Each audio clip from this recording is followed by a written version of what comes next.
Donc on vous présente ici l'huiteuse pneumatique MA20 permettant de réaliser des diamètres d'œillets du plus petit, environ 4-5 mm jusqu'à 16 mm, et des œillets plus forts avec prédécoupe pour des œillets de 30-40 mm pour le textile des rideaux. Au niveau des jeux de pose, donc, nous avons ici cet accessoire qui va nous permettre de venir placer les différents jeux de pose. Donc cet accessoire va répondre à la majorité des diamètres, du plus petit jusqu'à environ 16 mm. Pour la mise en place de cet accessoire,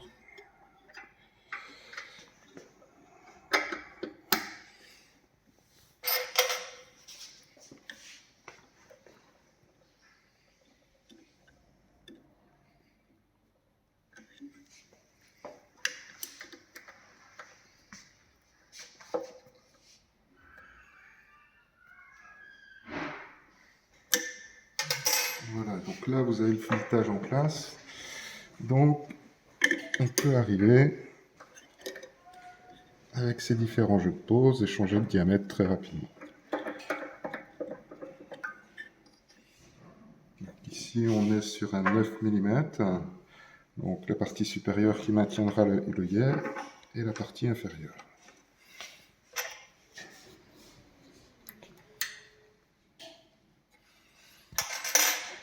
Uniquement sur des applications spécifiques où nous aurons besoin de venir placer cet élément, on devra faire tomber la pièce que nous venons d'installer pour venir mettre les outils de découpe, de pré-découpe dans le cadre des gros diamètres ou des textiles très épais. Au niveau du démarrage de la machine, donc, on a ici une bague de sécurité donc, qui nous permet de vider l'air complètement de la machine. Le manomètre ici sur lequel on peut régler sa pression en fonction des travaux à réaliser. Et nous avons ici un système de huilage automatique qui va venir huiler tout le système pneumatique, évitant toute maintenance à apporter à la machine.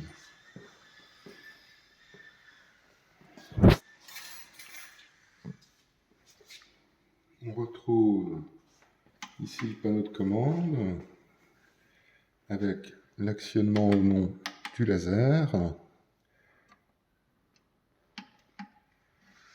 Ici, la possibilité d'avoir un réglage au niveau du temps de pression.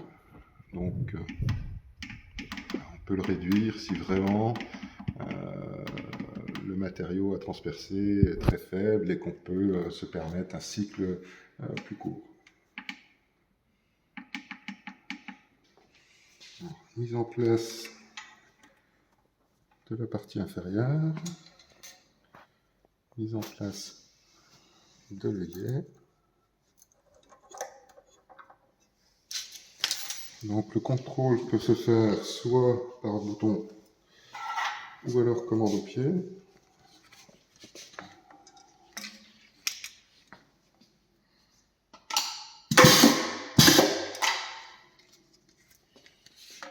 Nous avons ensuite ici cet élément qui va nous permettre de respecter un espacement bien similaire entre chaque perforation.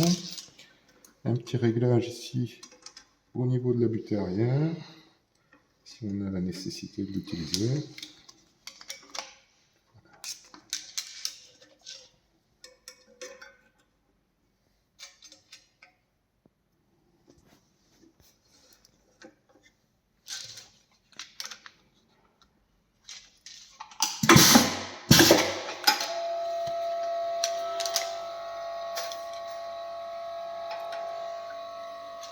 Donc là, on a le compresseur qui se remet en marche parce qu'on est connecté à un petit compresseur de très faible contenance. Mais vous pouvez vous mettre sur votre réseau interne ou des compresseurs traditionnels.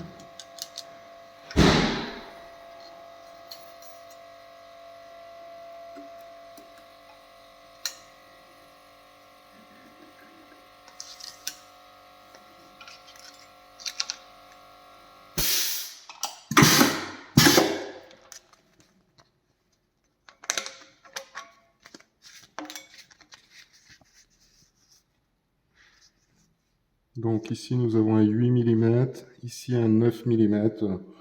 9 et 11 sont les plus fréquemment utilisés.